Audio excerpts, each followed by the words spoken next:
Ladies and gentlemen, it's time for the 10th inning with Nick Mattos. Oh, put me in cold.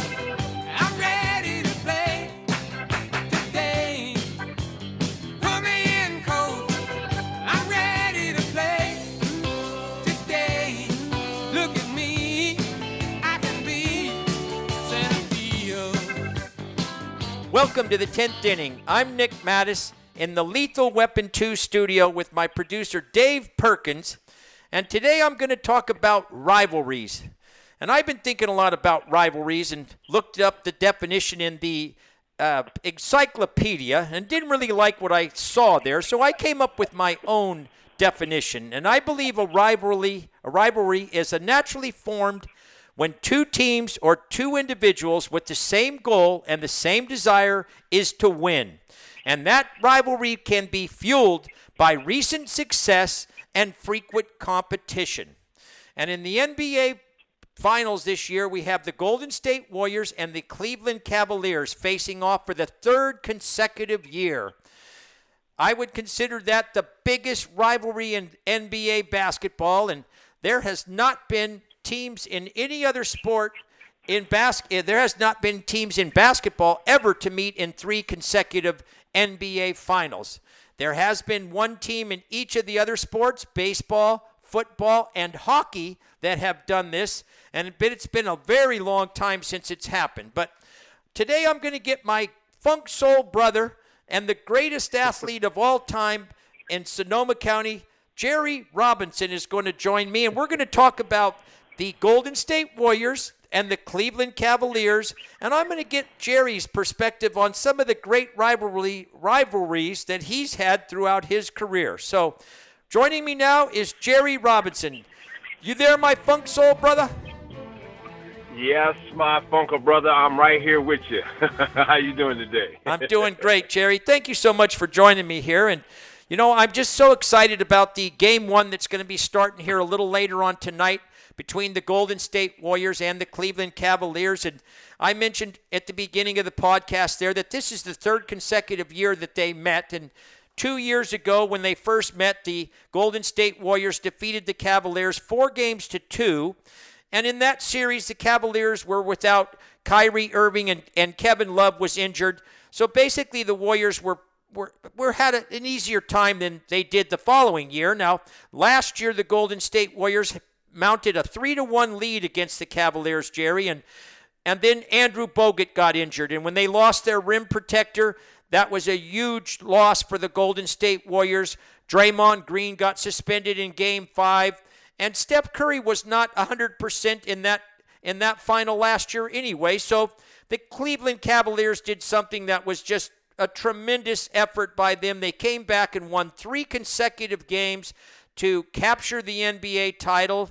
And going into the final this year, Jerry, I'm calling this the no excuse final. Both teams are very healthy, and I want to see if the better team wins. And I really believe the better team is the Golden State Warriors. But I want to get your opinion on this series because I have a formula for success that I believe for the Cleveland Cavaliers to win this series and a formula for success for the Golden State Warriors to win this series. But let's start with your thoughts on this series, Jerry. You know, right now, I'm looking at it like the Golden State Warriors are looking at what should be an opportunity to have played to win their third consecutive championship. That's the way I look at it. I mean, what happened last year to the Warriors when the Cavs came back and won 3 games in a row, you know, when that game was over, probably even before the game was over, definitely when the game was over, I'll put it this way. When the game was over, I'm willing to bet 100% that each and every ball player and coach on that Warriors team, they could not wait to have another opportunity, and they probably hoped and prayed that they had a chance it would be against the Cleveland Cavaliers again because they let one get away. They had a chance to put 2 rings on their fingers going for the third one, and that left, I'm sure, a bitter taste and an angry taste, and revenge was probably what everybody thought about. And then Warriors pick up KD and now you know what? They're they should be overly ecstatic about it because of Kevin Durant, what he brings to that team right there. I mean, they're already a powerful and dangerous group of sharpshooters and aggressive people. And then if you need somebody to get physical and to change the tempo of the game, all you got to do is go to the midnight rider, Draymond Green, because like I said before, that's the type of brother you want to ride with any time of the night, in any neighborhood. If you got a problem, go pick up Draymond. He'll get everything straightened out for you. So they've been waiting for this, and I know to me, I look at it as a revenge thing. It's got to be a real bitter taste in their mouth. I know they're just glad that it's finally on the way. And the great thing about it is that there's nobody hurt. There's, like you said earlier, there will be no excuses. They're starting this whole thing off. Everybody's healthy except for Coach Kerr, but he's not playing. But still, God bless him, and I wish him all the best, speedy recovery, and hope he feels better. Because, he is the leader of that team.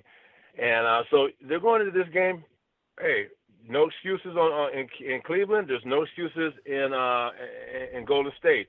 So this right here is going to be – the Warriors should win because, to me, they have more firepower, and they also have that revenge factor. They have that we let something get away. Not necessarily you guys won it. It's the attitude that they've had. It's not that Cleveland won it, but that we gave it away. And that right there, because once you get a taste of being a champion, from what I've been told, because I've never won a world championship, I got a lot of friends who played on the Raiders and other teams and this and that. There's nothing like having that confetti fall from the sky and you are really number one. People want to run around all year long throwing that finger up in the air. Number one, the real number one comes in the end, and they watch Cleveland Cavaliers take it from them last year. So they've been waiting for this opportunity for a whole off season. So yeah. I'm like this. Personally, I feel the Warriors, they just have so much firepower, but it's not going to be a runaway. It should be a great, highly contested game because, like you said, this is a rivalry. I think LeBron says no, it's not, or someone said it's not, but it is. It really is. I mean, look at this. Like you said, 3 years in a row, the same two teams have played. This is the first time it ever happened in the NBA, and it hasn't happened before. So therefore, to me, it is a rivalry. And I know one thing: the Warriors are excited about it. I'm excited about it. Cleveland fans are excited about it. Basketball fans are excited about it because you do have definitely the two best basketball teams in the NBA playing, and the two best basketball players in the world are playing also. You got KD, you got LeBron. But then you also have Steph, you know what I'm saying? So there's a lot of firepower here. This is an exciting game. It should be an exciting series, and I just can't wait for it to get underway. Well, Jerry, I think you said a mouthful right there, and I concur with everything you said. But I do want to bring up one thing that you mentioned earlier about Coach Kerr. And I think Coach Kerr could be I don't know if you remember this. I'm sure you do. You remember the old New York Knickerbockers when Willis Reed was injured and they were playing in the NBA Finals, and Willis Reed made a dramatic entrance and came out onto the court there, and it fired up the New York Knicks. They went on to win the NBA title, and I wonder if the Golden State Warriors might not kind of keep Coach Kerr in that situation where if they needed him at some point in a game down the line that he could make an appearance, and I don't think it would be in the middle of the game. It would be at the beginning of the game, obviously. But, it's going to be tough for the Warriors to overcome not having Coach Kerr. They've done a fine job under Coach Brown right now. Jerry, they've done a fine job. They've won every playoff game. They're 12-0. But I still believe that Coach Kerr is a calming influence for the team. And, the Warriors are still a better team. I think everything you said I agreed with. Bringing in the cerebral assassin, Kevin Durant. When we watch him, Jerry, we all see he is the most talented basketball player in the NBA. Now, King LeBron James, he's a very special player himself. But if you were going to play one-on-one basketball and LeBron James and when we were kids, we played a lot of one-on-one. I used to love to play one-on-one. I wasn't very tall, so I'd have a tough time against taller players. But I would use my skills. And try to take the game outside. But one-on-one game, I would believe Kevin Durant would beat LeBron James. But you're talking about two of the greatest players in the NBA. But, here's the thing, Jerry, that I'm really interested in. I want to see how the officiating's going to be in these games.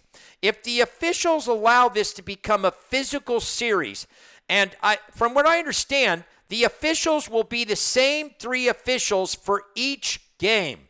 They do not change the officials. So we're going to get a good feel in game 1 how the officials are calling the game. And we've seen this in the past NBA finals and in these big games. Sometimes these officials swallow their whistles. The games become very physical, and if that indeed happens, I believe that's a big advantage for the Cleveland Cavaliers. And, Jerry, here's the thing that worries me. LeBron James had his way against the Boston Celtics. When I watched the games there, I was surprised how he would bowl right into some of the Boston players to the point where they went to the ground, and he had uncontested layups, but there was no foul calls. No foul on the Boston player, and certainly there was no offensive foul, which I thought there could have been against LeBron James. So that could be a real big factor in this game. Do you see these games becoming more physical than what we've seen so far in the playoffs? Nick, that's a really good point. I've thought about that too. And a lot of it does depend on how these games are going to be officiated. And that's a really, really, really big key, because you were spot on talking about, if it becomes physical, Cleveland can get really physical. You're looking at LeBron. You're looking at look at him. He's a locomotive. I mean, he's big, he's strong, he's talented. You don't want to get into a physical match with LeBron and the Cleveland Cavs. You just don't want to. So to me, that's going to be very interesting to see how these officials officiate the game. Another thing, Nick, that you and I have talked about this before, and I'm just going to bring it back up, is that to me, what's really important is turnovers. It's all about these turnovers. When you get these two teams that don't like each other, but they respect each other, but they like each other, and they look at each other, you have something that I want, and you took it from this and that, the whole attitude and the chatter going back and forth.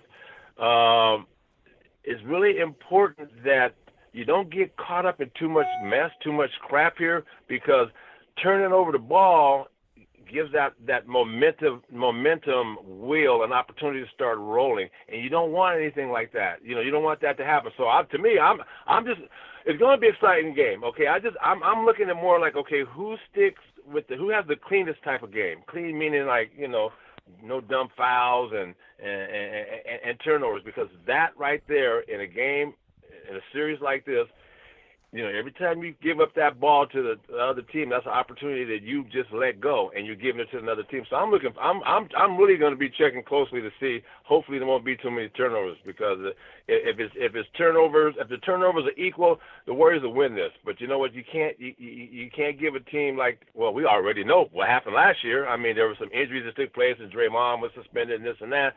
But you can't give a team any life, and especially these first two games, because it's at the Oracle. And it's important at home that you take care of business like you're supposed to take care of business. Don't give anybody any hope, no false hope, no fake news, whatever you want to call it.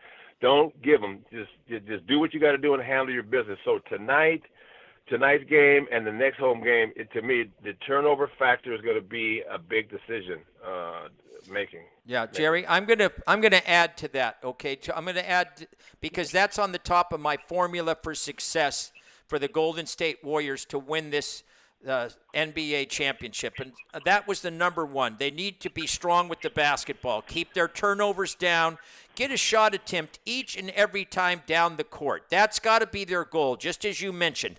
You get shot attempts. We know that the Warriors are sharpshooters. They're going to score a lot of points. If they're making 15 to 20 turnovers a game, that is going to bode well for the Cleveland Cavaliers.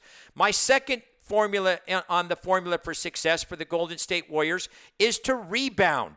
They have a lot of trouble sometimes. They did this against San Antonio in the game one where they got behind. They have some trouble controlling the defensive boards. And they cannot allow Tristan Thompson, Kevin Love to get in there and get a bunch of offensive rebounds and allow Cleveland second and third shot attempts. So I'm going to be really acute to watching the turnovers for the Warriors and the offensive rebounding to keep the Cleveland Cavaliers off of the offensive rebound. When the Warriors can control the boards, they can get out on the fast break, and they like to run the court, and they can score a lot of points that way.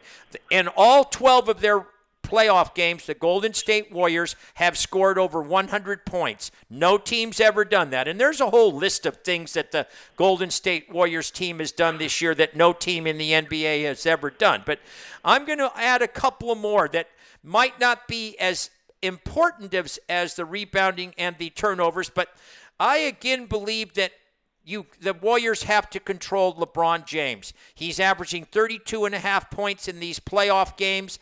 They had problems guarding him last year. 2 years ago, for whatever reason, Andre Iguodala did a super job against LeBron James. And Andre ended up winning the most valuable player of the NBA series in 2015. So they cannot allow LeBron James to have his way in the paint. Forced LeBron James to shoot outside shots.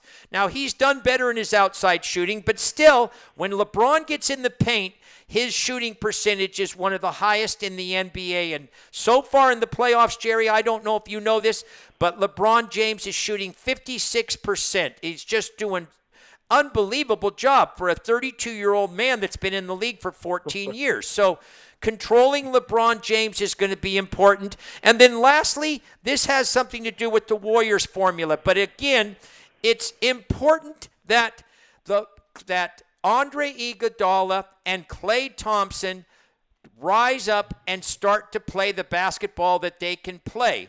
Klay has not shot the basketball well at all so far in the 12 playoff games. He's averaging 14 points a game so far.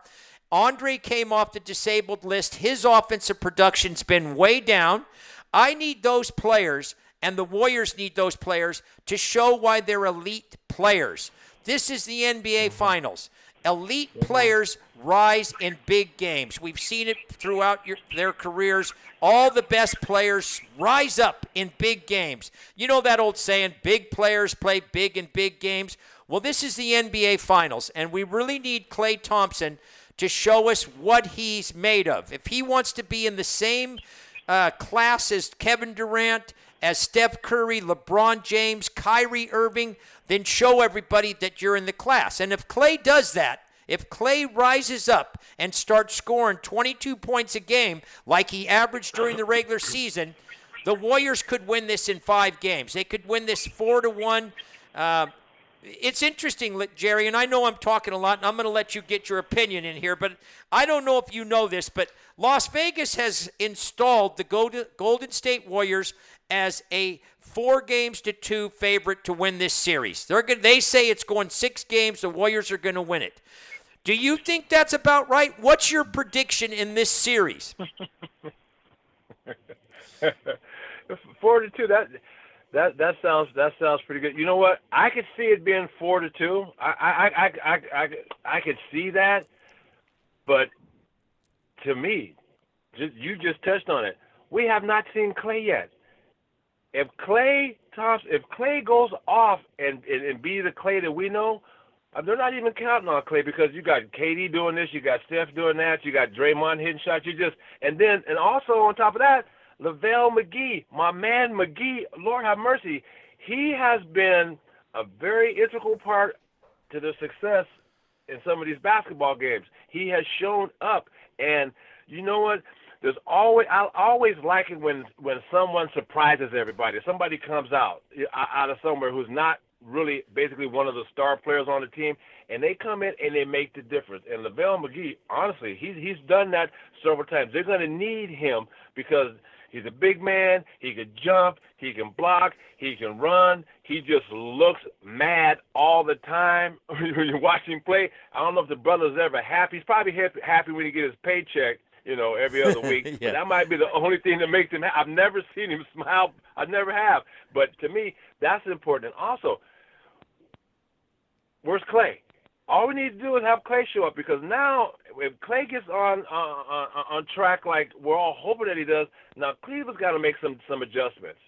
I mean they have their game plan, this and that, but I tell you what, they know they can't shut down everybody. They can't you can't shut down Steph. I mean last year, like you said, Steph was hurt and he wasn't 100%. Okay, he's 100% now, and he's got a point to prove. You're talking about you're talking about back-to-back MVPs, and one of them last year was unanimous.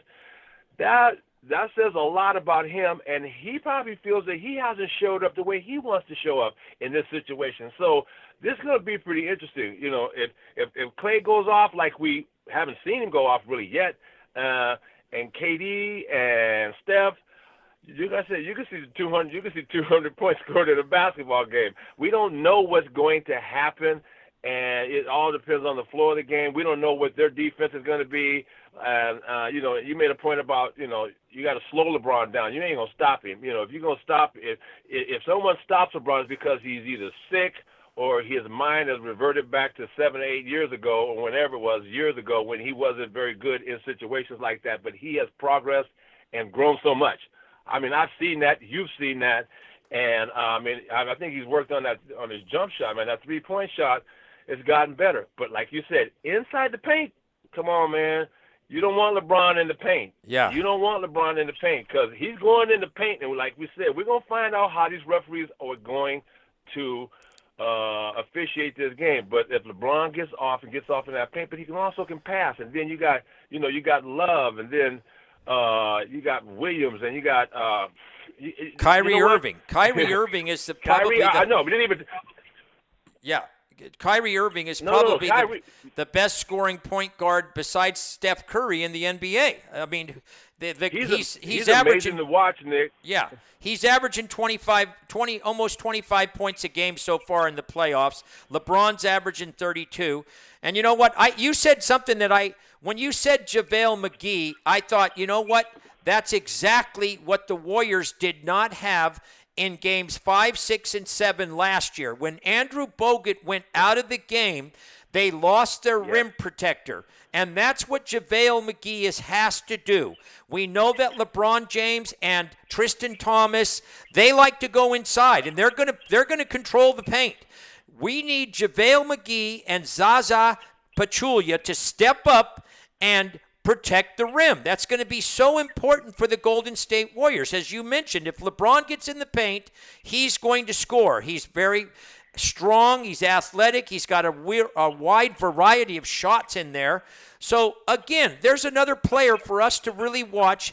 And I like to see JaVale McGee get more playing time. He's only been averaging over 1 quarter a game. He needs to play half the game or more if the Warriors are going to protect the rim. And here's the keys for success that I see for the Cleveland Cavaliers, okay? And obviously they have to do a lot with the Warriors, but if they get to play physical, that's going to be a big advantage for them. And we're going to know that right in game 1 if the officials are letting them play physical, because that's a big advantage. They're a physical team. The Warriors really only have 2 physical players, and that's Draymond Green and David West. Those are the 2 players that can get in there and bump and bang. And I know Cleveland, they're going to try to crash the boards. They're going to try to keep the Golden State Warriors from getting any offensive rebounds and keeping them from fast breaking. So the Warriors, again, have to rebound. Cleveland needs to get in there and control the boards if they're going to win this series. And then here's a man that I think is going to be important for Cleveland, and that's Kevin Love. We just talked about the success that LeBron James and Kyrie Irving are having in these playoff games. But Kevin Love is healthy. He's a guy that's similar to Kevin Durant. He's 6'10". He can shoot outside. That's going to be an interesting matchup, Kevin Durant and Kevin Love. We're going to see who wins that. I believe Kevin Durant will win that matchup. But again, Kevin Love is playing at his best right now. He's really kind of formed into the team, and he's doing really well. So look for that matchup. That could be pivotal. And again, here's what a lot of people don't understand about the Cavaliers. They shoot the three-pointer better than the Golden State Warriors. Their percentage is better. They shoot a higher percentage, and they shoot a lot of attempts. So they're going to try to continue to keep shooting threes and making them. The Golden State Warriors have to get out there, and they're good at defending the three-point shot. They're the best team in the NBA at hustling to the three-point line, getting a hand up on the shooter, and forcing misses. So the Warriors have to do that. But I'm going to throw one wild card in here that I don't know if you've heard this, but I felt this made me really worried when I heard this stat. In the last 20 years, the team that's had the longer layoff in the playoffs. Now, the Warriors have had a 9-day layoff, and Cleveland had a 7-day layoff. The team with the longer layoff has lost 11 out of the last 20 games, out of the last 20 years, has lost 11 first-round games. So the Warriors come into this game, and in the last 20 years, the teams that have lost this, have had longer layoffs, have lost the first game 11 out of 20 times. That makes me worried, because we saw the Golden State Warriors start off really slow against the San Antonio Spurs. They got down 33-16. They were able to come back, mount the greatest comeback in NBA history, and win the game. But here's what worries me, Jerry, and I want to get your thought on this. If Cleveland could steal Game 1 tonight, would that be could that turn this series? Now they would have the home court advantage going forward, and the pressure on the Warriors would be so big to win Game 2. What are your thoughts on Game 1 tonight on that, after I told you that? That right there, if Cleveland were to steal Game 1, that right there would turn this whole table around, because now all of a sudden you got to think about what Cleveland did last year. They won 3 in a row to win it. That right there, this game is a big game. I mean, if they could steal Game 1, psychologically, Cleveland would feel that they have an advantage over the Warriors. I'm not sure that the Warriors would feel psychologically inept or weakened behind it because of this fact right here. Because it happened last year, they let it get away. You had mentioned Steve Kerr. Now, the statistics you were talking about, the team that's had the longest layoff, the one. Yeah, they've lost 11 out of the 20 first-round games. Yes. That right there. Well, see, now that's where Steve Kerr comes in. We don't see Steve Kerr, but think about this. Think about all the times as we were watching the Warriors go through these playoffs, the times that players either mentioned, Steph or someone's mentioned they had a phone call from him, or he might have popped up somewhere in the locker room, or he might have said this, or he might have said that. You know, Steve, you were going back to the Willis Reed. I remember that when he limped back and hobbled back on the court, and the crowd went crazy and this and that, and it just turned everything around. Well, you know what? Steve Kerr has his team believing and knowing that, you know what, even if I'm not here sitting on this bench, you know I am here, okay? And there's little things that Kerr does. We don't know how many times he might call Steph Curry on the phone. We don't even know. We have no idea who he's in communicating with, because they're not telling us. I wouldn't tell you either. But you know what? Curry's like this. I mean, he has that. He can reach out to any one of his ball players, and you know when things aren't going right, I'm sure after every game they hear from Coach Kerr. They really do. So you know, back to that. If they were to steal a game to Game 1, Cleveland, it would be a big advantage to them, because, like you said, they're healthy. That's what's scary about Cleveland this year. They're healthy, and you know, the way their season ended, the regular season ended, it wasn't all that good. They weren't very good defensively, and now they're gonna have to put up or shut up, because the Warriors, they don't mess around when it comes to playing defense. And that matchup with Durant and Love, KD's he's a far better athlete. He plays better defense. He will play defense, although Love, he can. But that matchup right there, to me, that's in favor of Kevin Durant. But like you said, Love is there. He's healthy. And when you get anybody, when you can shoot, man, it builds your confidence, you know. And so you got Love and you got Kyrie. I mean, they don't even talk about Kyrie. Kyrie is dangerous, man. That's like going on into a minefield. You don't know where it is. You know there's an explosion somewhere. You know if you step the wrong place, you will get blown to bits. Well, that's what he's like. I mean, I've seen him do some things that just blow my mind. I mean, his acceleration, his quickness, and his willingness to go to the hole. He doesn't have a problem. He'll take that shot out there, but he will lay his body on the line and get in there and scrap with everybody. Well, Jerry, we saw him hit. Yeah, we saw him hit that big shot in Game 7 last year. That was a huge shot in Game 7 against the Warriors.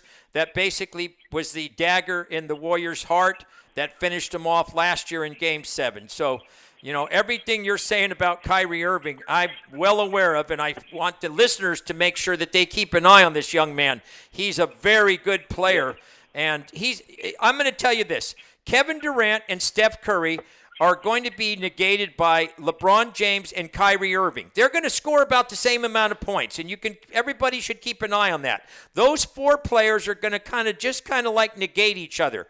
It's going to be Klay Thompson, Kevin Love, the other surrounding players. And remember, this is where you and I thought that the setback early in the season when Kevin Durant went out and got injured, it allowed the rest of the team to grow, and players then were able to define their roles. This is where we're going to see that setback is the setup for the Golden State Warriors to go on and win the NBA title.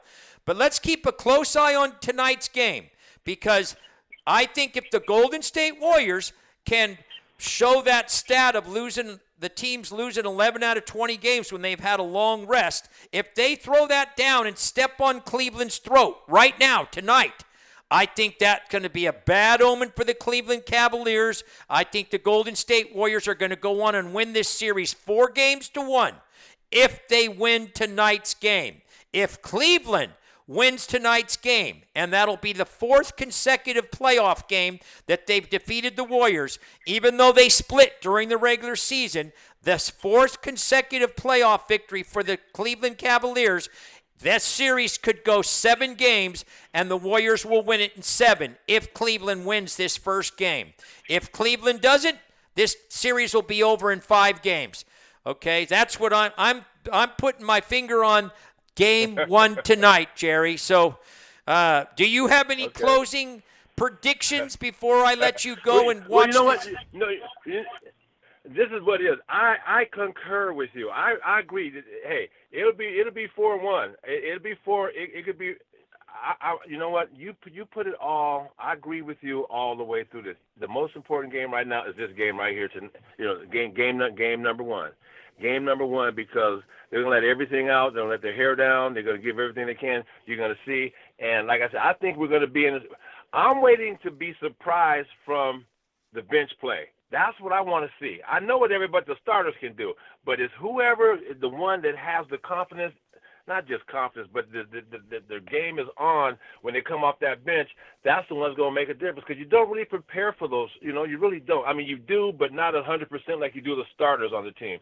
So, you know, I'm excited to see the Warriors bench, man, come off and just do their thing. And I really got a feeling that Klay's just going to explode, because it's got to be eating him up that, you know, he hasn't been able to be himself. So, and on Cleveland, like you said, hey, it's important for them to get this game, the first game, out of the way and win. If they don't, it's not going to be pretty. But the only chance they really have to make this halfway of anything is to win this game, win game 1.